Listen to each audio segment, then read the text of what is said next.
many great things about martial arts. I could go on and on and on and on because obviously I love martial arts, but I decided to let you hear what my students have to say about why they love martial arts. So here they go.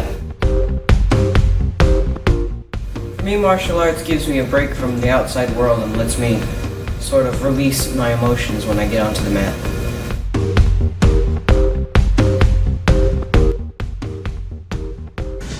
To keep my health afloat and my memory strong.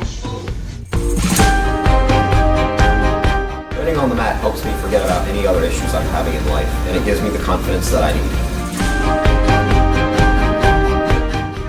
I like martial arts because it helps keep me toned, strong, and it helps keep my memory sharp.